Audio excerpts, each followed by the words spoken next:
On today's live daily news, the crazy weather knocked out a flagpole at ASU, an elderly fight lands one in jail, and ASU baseball is ranked number 2 in the country. Plus, an extended conversation with school board member Max Parker before his final day on the job. All this plus more, I'm Matt Trammell, and this is Live.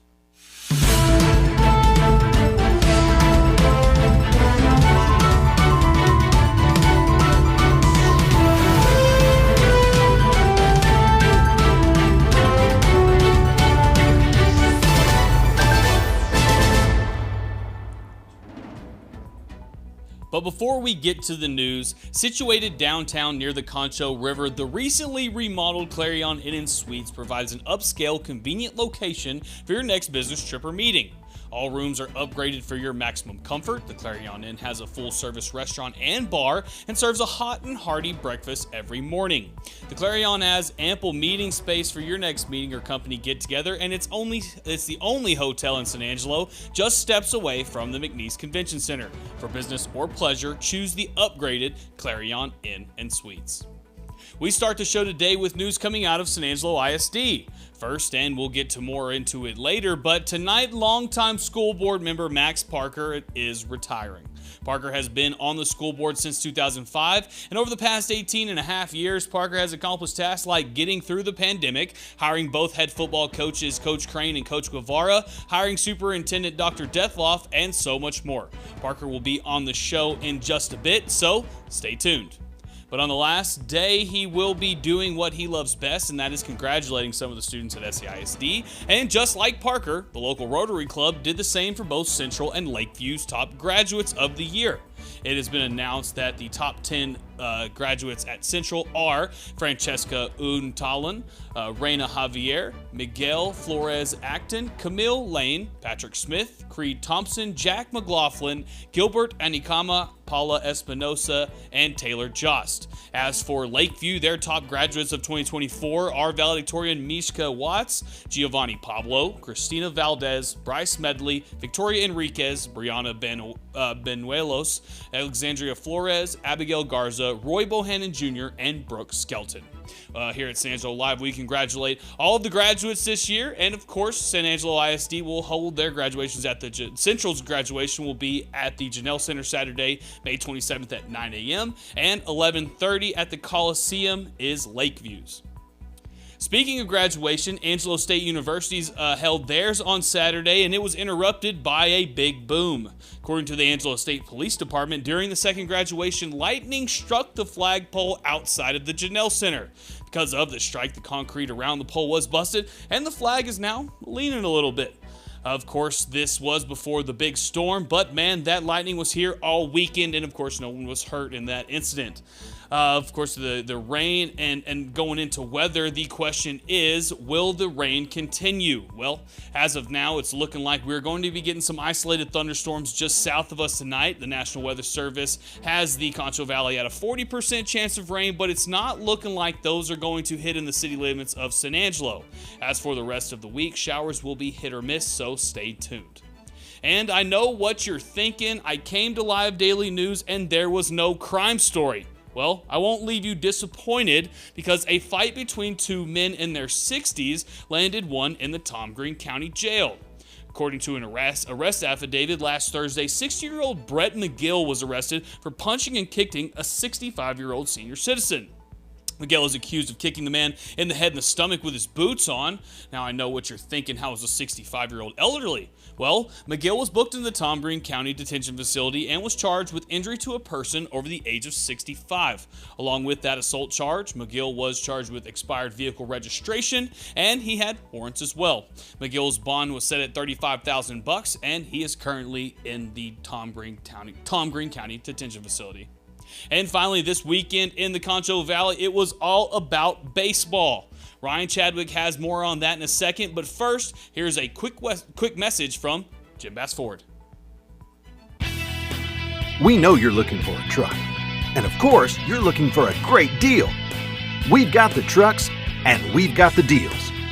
Get a brand new 2023 Ford F-150 STX 4x4, just $475 per month. And right now, you can get $1,000 in free Ford accessories. And you can only find these at Jim Bass Ford, Houston Hart at Arden Road, or 24/7 at jimbassford.com. The second-ranked Angelo State Rams baseball team found out more good news over the weekend. After they defeated Lubbock Christian on Saturday to capture the Lone Star Conference Tournament Championship, the Rams learned they will be a top-seeded team this postseason. Coming in as the top seed in the South Central region, ASU will host the tournament in San Angelo. This double elimination tourney will feature ASU, UT Tyler, and MSU Denver. The winner will advance to the Super Regional the following week. Date and time are still to be determined. In more baseball news, the Cristobal Cougars and Wall Hawks saw area round playoff action over the weekend. Unfortunately for Cougar fans, Cristobal season came to an end when they lost to Hawley, but what an amazing year for these young men. The Wall Hawks, on the other hand, continue their stomp through the playoffs. After beating Bowie in their first game 11-1, the Hawks turned up the heat when they scored 6 runs in the opening inning of the second game. I spoke to head coach Schneers after the game and talked about how scary Wall can be on offense. Let's take a look. That's big time. The first inning, we win the game 1, and then we come out and we get the first opportunity to put runs on the board, and we come out, put pressure on them. We get the grand slam, and I feel like they took a lot of air out of them, and just carried on the rest of the game. We were able to scratch runs across and get us to that point where we could finish off the run rule win. Next up, the Hawks play Blanco in the regional quarterfinals. Game 1 will be played right here in San Angelo on Friday, May 19th at Central High School's Donsky Field at 5 p.m. And for more sports around the Contra Valley and beyond, be sure to check in every day at sanangelolive.com/sports. Cleaning has never been more essential, and our health has never been more precious. Yet with rising costs, we are having to make hard choices when it comes to buying essentials.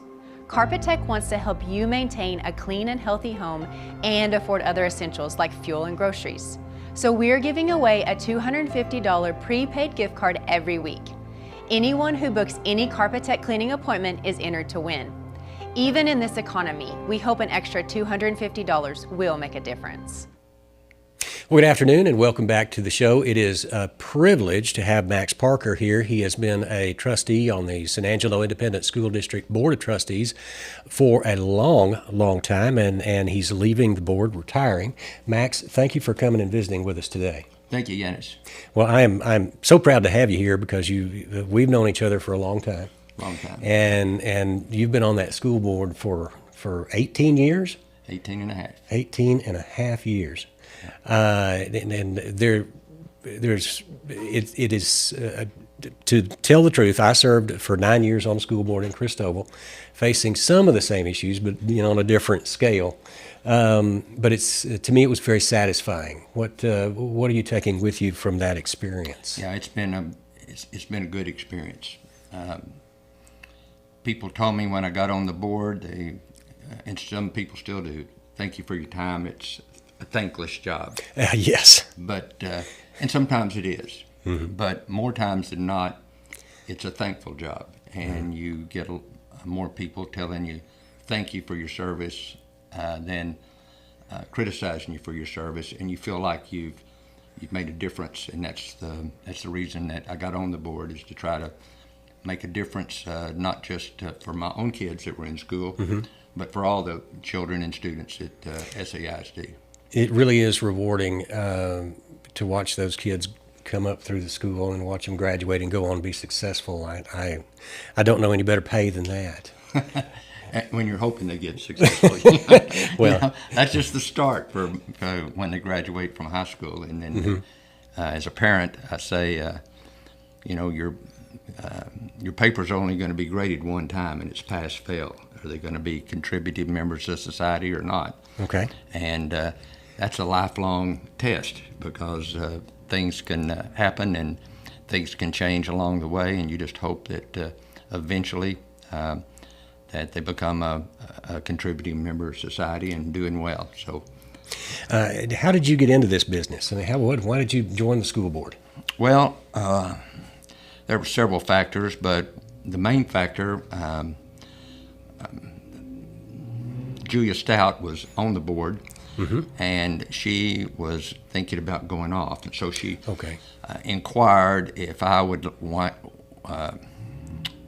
agree to be appointed if she went off early. All right. Now, going back further, my dad had been on the school board in Comanche, Okay. where I was born and raised, and he was on for 9 years. All right. And I mentioned this when I was sworn in as a board member, that on 2 occasions while he was a member of the board, he got sued. The whole board got sued. My. And I could tell it was taking a toll on him because he was the manager of the electric co-op, the REA, Okay. and he didn't understand everything that was happening legally. And I would ask him, Dad, why do you stay on the board? This seems like it's a lot more trouble than it's worth. And he mentioned something that stuck with me. He said, you can either be on the board outside and throwing rocks, or you can be on the inside trying to make a difference.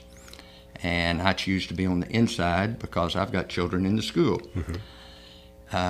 So that was also a reason that I eventually went to law school, because he had said, I hope you learn more about the law than I do. And so I used that as a reason to go to law school. But that was triggered in my mind when Julia Stout mentioned that they might want me on the board. And, Okay. and when they said they might want me and I might have an opportunity, I accepted. Well, that is a good way to get started on the board. And I know for me it was like night and day, being not on the board and then taking that oath of office and going to your first meeting and going to training. Yeah, There's so much to learn. Yeah, that's exactly. I mean, I'm probably like you. I don't know, but when I started, it was like I don't know anything. Yeah. I'm like here, and my goodness, we're going to have to make these decisions, and it's not just a regular board like being on the Lions Club or the JCs or Rotary Club. You really have to make some large decisions, and you're discussing things that probably only pertain to public school systems that I hadn't had any experience with, and so you have to go to training and try to get up to speed as soon as you can. And I'm still learning. I've been on it 18 and a half years, and there's still lots that I don't understand. And it's constantly changing. And part of it is you're regulated by the federal government and the state government and funded by both. But people get really passionate about education because it affects their children, and also public school affects their mortgage payment. Sure does. And that's the thankless part of it. You've got to fund the public schools, and that's a hard thing to do year in and year out. And let me address that, maybe the first thing. You just said, what are we going to talk about? But there's something that I learned that I think many persons probably don't know, and it's hitting home right now with people getting their estimate for their property taxes. Those appraisals, Are going up. And first, the school district has nothing to do with the appraisals. That's all done by the appraisal district. Right. But secondly, our taxes, for your school taxes at least, are treated differently than your taxes for the city and the county. And that is, if the appraisals go up, even if the tax rate doesn't go up, your taxes go up. But the city, because it receives, and the county, because they don't receive state funds, then any more tax revenues that are brought in go directly to the city or the county. For the schools, even though that may be one of the largest hits that you take on your taxes, the way school taxes are generated is that, let's just say there's a big pot, and the state says, okay, in this pot, this year, we're going to promise you that you're going to get this much money. And then as the local revenues come in from that are generated by your local property taxes, as it goes into the pot, then the state fills it up with whatever is left with state funds. So the more the local funds go into the pot, the less the state goes in. Okay. But the total amount, if it doesn't go over the top of the pot. So we don't get any more money, even though your taxes going to the school district may be going up. We only get what the state says we can get, and it benefits the state when your local appraisals go up, in that the state doesn't have to pay as much money, but we have to pay more out of local funds. So every few years, when that starts getting out of whack, which is beginning to get that way, because the state is going to be paying less than 50% of the local funding that goes to the public school this year, there'll be enough complaints that the state will go back and say, okay, we need to look at this, and they'll find a way to refinance it to make sure that the state's paying more money than the local funds. But this year, these taxes generated this year are going to be more local funds than state funds. And being an attorney, Austin is full of attorneys. The legislature is full of attorneys. And I've seen over the years the legislature take a different approach, evolve their approach to public school funding. You've seen that even more detailed than I have with Robin Hood and rich districts and poor districts. San Angelo's a poor school district. Sure is. So compared to wealthy school compared districts, to wealthy school districts, we're a poor school district because we don't generate much as people think we're generating a lot of property taxes by the property we own. We're not generating near as much as, say, Midland does, or counties that have a lot of revenue coming in because of oil income. Yeah. Those generate much more than we do. And it's always a struggle because, teacher pay is that's sort of mandated by the state, but you can add to it. So it's and of course payroll is the largest expenditure in your budget.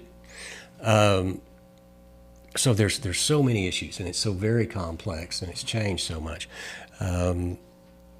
What are some of the highlights, the really good things? Like, I know you've I guess bonds come to mind that have passed, and some of them haven't. Bonds and bond. There's two things right there. But we've had first of all, one of the most significant things, decisions that I was able to participate on. Maybe looking back, one of the most significant decision we made was hiring Carol Ann Bonds as our superintendent. Probably you learned in your training, as I did, if you ever get a chance to hire a superintendent, you want to take your time, hire a good one. Exactly. That'll make your job a lot easier. Yeah. So when that opportunity came up, I think in 2006, 2007, that we needed a new superintendent, Carol Ann Bonds was one of our applicants, and we really liked her from her interview, and it looked like she might not come, and we give a lot of credit to Dan Baker and Lanny Lehman for making a trip to go see her at her home campus, and we really did our best to persuade her to come. She eventually accepted, and when she did come, our life got better. And she helped us. We really brought her in at an inopportune time for her, in that we had already called a bond, already had it all worked out, and she had no participation in how that bond was set up. But then we said, good, thank you for being our superintendent. Oh, by the way, we've just called this bond. You've got 3 months to go sell it, and it lost pretty badly. Yeah. And then, but she realized by looking at our facilities, we had no choice. We're going to have to go back to the drawing board, and she did an amazing job of over one summer of interviewing maybe 300 or 400 people. Okay. And getting ideas of what would pass. Okay. And got a smaller group together as her advisory committee and the board's advisory committee, and we came up with a bond proposal that she was able to sell, and it passed. Okay. That covered about half of our facilities in our district. Now, since then, we've tried to pass 2 other bonds that didn't pass, and so we're still trying to cover that other half of facilities that haven't been covered. But Carol Ann Bonds was a great decision that I was able to participate in, and because she helped us pass a bond, but she also helped us to get our meetings that were running sometimes from 5:30 to 1 in the morning. Yeah. We were the hottest show in town, which is a school board member. You don't want to be on Channel 4, the #1 show, because that means there's a lot of dysfunction going on. Right, right. And so she helped us get our meetings much more efficient, much more professional, helped us, the board, go from the kind of entertainment for the wrong reason to an efficient board that was more professional. I give her a lot of credit for that. And she also was bringing in, when necessary, key members to our administrative staff, including Dr. Carl Detloff. Okay. And she started grooming him to possibly succeed her. Mm-hmm. And when she told us she was leaving, that was her recommendation, which was, again, a second time we got to choose a superintendent. We wanted to be wise. We did other interviews, but he became our go-to pick, and we think he's done a great job too. And I give her credit for being the person that introduced us to Dr. Carl Detloff, who's been an outstanding superintendent for us. Well, it sure seems to be headed in the right direction at this point. It's a tough business. Let's talk about the pandemic. That was I try to put this into perspective, and I was thinking about it this afternoon. You know, we lived through the Vietnam War. We lived through the Gulf Wars. We lived through the assassination of a president and an attempted assassination of a couple of presidents. The earth-shattering events, and the pandemic was one of those. And the effect it had on schools. How did you juggle that, and how did you come out of it? Well, I really give our administration and our teachers the credit here. Our administration had to, almost on a moment's notice, determine how are we going to handle this if the schools are going to be shut down. How are we going to be able to educate our children in any way? Right. When that's our mission. Mm-hmm. It isn't just, okay, we can let this pandemic come, and if we're not in school for a year or so, so be it. You know, the state said you got to do something. Right. So they came up with a plan, and thankfully we had already started to implement a virtual platform so that we could use iPads and computers for students to be able to see their schoolwork and do their schoolwork online. But that was something that was really going to supposed to be would develop the curriculum, and we'll put that out in years to come. Okay. Well, almost we took 2 weeks off, and bam, okay, kids, now you're going to do all your This work is what you're doing. online, on a computer, on an iPad, on your iPhone, or whatever you're using.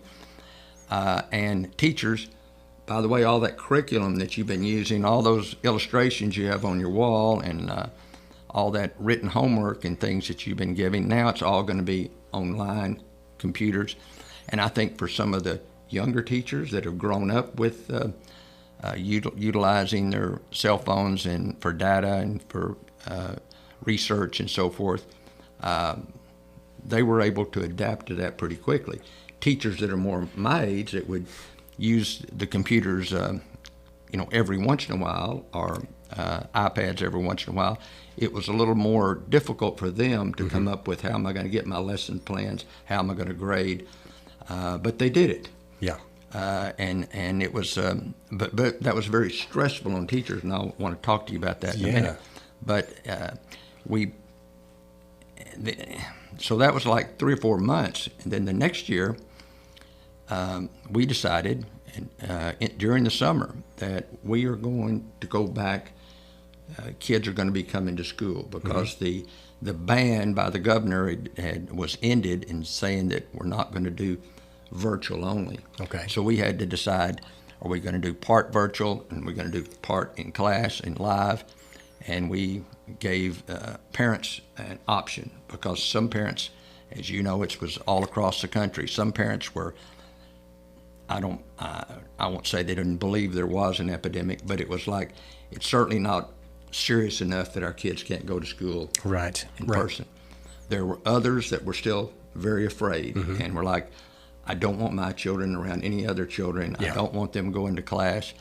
And so they wanted their kids to be able to stay home and do it virtual. So we allowed both ways. Those that did go were nervous about some wanted double mask and make sure you measure the 6 feet distancing perfect. Others were, if they weren't required to wear a mask, weren't going to wear a mask and weren't going to have any social distancing. So what happened is our teachers, again, were in the spring, they had been on the hook for, you got to do everything virtual just like this. Now they're put in classrooms that have little fourplex, 4 students at each desk with plexiglass between the glass, trying to keep everybody social distancing, but try to make sure the same 4 sit every foursome, so that if one gets sick, we only have to quarantine the other 3 at their table and not their whole class. Getting calls from from parents on some saying, I don't want my kid having to be in the same point with the same group and his and wear a mask, and others saying, I don't want mine with any other students. I don't want him in the corner, surrounded by plexiglass. So the teachers, were right on the hook with it. Now, all at that same time, they have curriculum that they've got to get to, because they're going to be on the hook that spring how well they do on the STAR test. Yeah. And so before the COVID had hit, teachers were already getting a lot of stress because there was a lot of emphasis on whether your campus was going to be an A, B, C, D, or F. Yeah, the new grading system. And they were not, a lot of things that the teachers would like to have taught were having to be put to the side because everything had to be just on the curriculum that's going to be on the exam. So they were losing some of their passion for teaching. They were feeling the stress.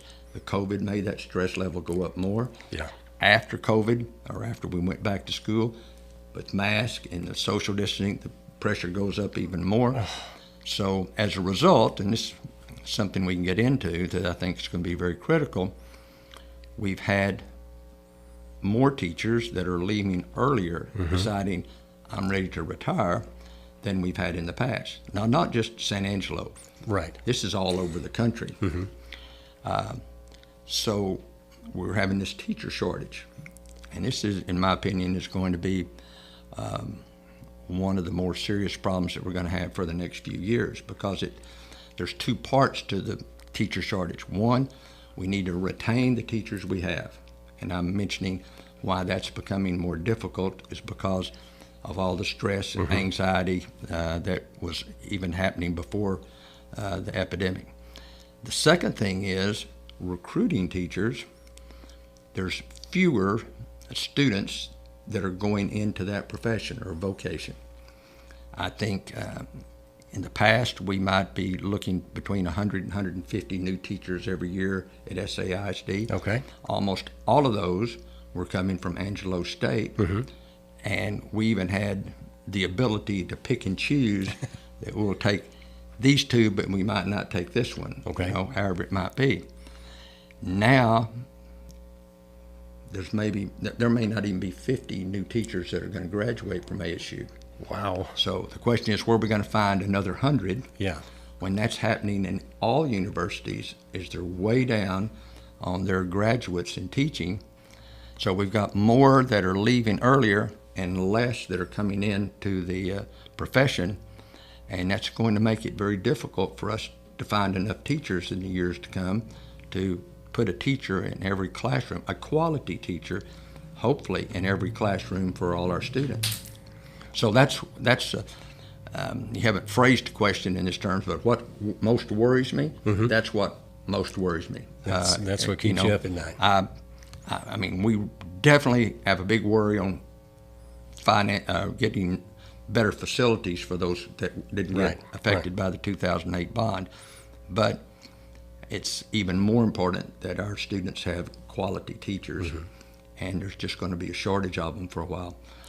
I mean, even if the legislature, which I'm not hearing much talk about it, could wave a magic wand and get thousands more going into college and say, I'm going to be a teacher, it's going to be 4 years before they can graduate. Yeah, so it's not going to be something that miraculously all those spots that we need filled are going to be filled. It's that's a tough spot to be in because it's not going to get any better anytime soon. And let me mention this while I'm thinking Go about ahead. it, because there's one other part to that that, again, I don't know the solution to. It's a good thing, but a bad thing. When I was going to school, and we're talking about 50 grade school, 50 or 60 years ago. I'm with you. A long time ago. I read some statistics about that, and that was that most of the teachers that were graduating, let's just say 250,000 in the 70s, they're almost all women. Okay.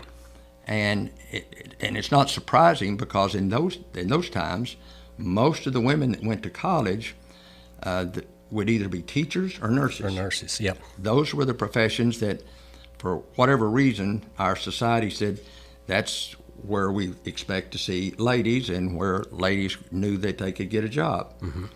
Now, you didn't have many women doctors, women lawyers, women businessmen, that were administrators. They're going to be presidents, vice presidents, CEOs, and that type, or for other professions. So the Equal Rights Amendment was passed, and women found many more opportunities that they don't have to just go to the cubbyhole for teachers and nurses. And so as time gone on, now you see, I think if I went to the UT, University of Texas Law School, where I went, I'm pretty sure I'm going to find that there's more women students than there are men. Right. And that's also holding true for medical school and so forth. The women are at least 50-50 in most of the professions now. And so women have a lot more opportunity than used to. There are more men that are becoming teachers, but not near as many men are going into the teacher field as there was women that left. Okay. So that's another thing that it's not just that people are saying, I don't want to be a teacher just because I'm hearing it's stressful. It's just that what was supplying the supply chain for teachers were women that really didn't have any other options. They now have options. Right. And so how are we going to get, I guess, more men to go into that field when not as many women, to make sure we're getting enough teachers? So that's another part of that equation that's somebody's going to have to help decide how are we going to get more new teachers. So that's the reason. That's not the reason I'm going off the board. It's just I'm doing a lot of the talking. You're not doing as much of the asking. Well, but we got a new guy coming in. Okay. It's going to take my place. All right. In fact, his name's Dr. Kyle Mills. All right. He's a wound care specialist with Shannon. He's probably 36 years old. He and his wife Kim both graduated from SAISD. They both went to Central. Okay. So they grew up here. He went to med school and he's come back. So it's one of the good things. He has a 6-year-old, a 4-year-old, and a 2-year. That's another good thing. He's one's got invested interest in her school. He has no agenda except to, do the best for all students, which is that's the right, correct agenda. But when I talked to him in the fall, knowing that I might not run again, I even talked to him about here's who you need to hire if you get in a contested election and so forth.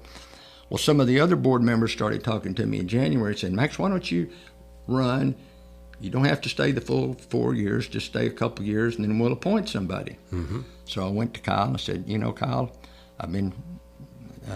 other board members are asking if I'd stay 2 more years. And how would you feel about that? And then we could get you appointed. He said, Mr. Parker, no offense, I'm going to run.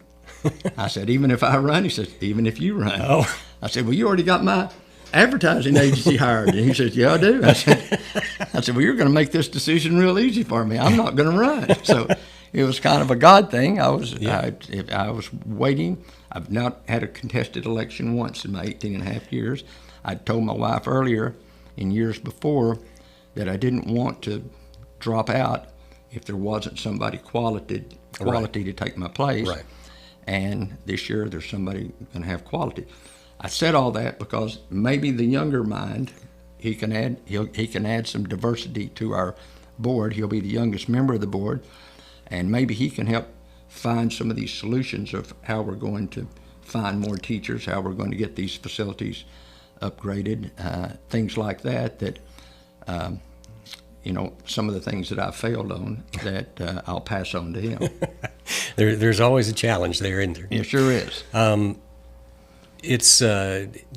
It's always a pleasure. What are you going to take? What are you going to miss? What are you going to miss the most about the routine of a meeting every 2 weeks and preparing for those? Well, it's the camaraderie. I don't know how it was with you. Just the last few days, I've been thinking about this. You really have a family, an extended family, because you get to be close with the other board members. You get to be close with the administrators. You know how hard everybody's working. How we are very fortunate to have a school board and a school administration that works well together. There are school districts around the state now that are very dysfunctional. They're very divided. Yeah. They're not necessarily doing what's best for the district, but doing best for whatever their agenda is. Right. As you mentioned before we went on, it might be they're very driven to get a particular person fired, maybe the football coach, or to get a particular person hired, maybe the football coach. Right. Or it could be an argument over cheerleading. It could be a particular teacher they don't like. It could be trying to do something about school taxes that once they get on, they realize there's really not a lot they can do. There's not much to do. Maybe coming in, okay, we got to fire a bunch of people to save money. Well, as you've already mentioned, there's not much that you can do in that way if you're going to have a teacher in each classroom, and 85% of our budget goes to salaries, so there's not much fluff that you can cut off and think you're going to save the district a lot of money. So I'm going to miss the work that we all put into that. We don't get any financial reward. But once a year we go to the state school board convention, and that's one of the few times that the board can get together under the law without violating the open records and the posting of your meetings. And so I'll miss those things, and I'll miss that. One of the best times of the year is this time of year when most of our meeting tonight will be shaking hands with our students that have done well in some extracurricular activity, whether it's band or athletics or orchestra or UIL academics. And that makes you always feel good. Okay, there's a lot going on good in our district that sometimes the public doesn't know. And then on graduation night or graduating morning, as it is now, shaking hands with all those graduates lets you remember this is what we do it for. That's why you do it. As you said, for student success. So I'll miss those things. Yeah. Well, Max, thank you so much for being here. Thank you for all your time on the school board. I appreciate you. Wish you the best, and I'll see you around. All right, you sure will. All right. Thank you. We'll go back to you guys. When it comes to unique pieces you can't find anywhere else, Kano's Diamonds and Coins is your one-stop shop. With over 24 years in the diamond and coin industry, Kano's Diamonds and Coins is West Texas's choice for diamonds, jewelry, coins, silver, and gold. Owner Bill Kano stands by his work and offers free consultations, including estate jewelry. Don't just trust anyone with your valuables. Come see the staff at Kano's at 1016 West Beauregard in San Angelo. Thank you, Yantis. Thank you, Max. We'll miss you. You've been a great leader up there at the school board, and like you announced, and of course, if you guys didn't hear it, he did announce who's going to be replacing him. So go back there and find that breaking news. And I'm sure if he got, of course, Max Parker's nod, then he'll probably be a good pick for that spot. This is Live Daily News. We're here every weekday at the 4 o'clock hour. We're going to be giving you an interview like we gave you today, and a whole bunch of news. So for us here at San Angelo Live, we will see you guys tomorrow.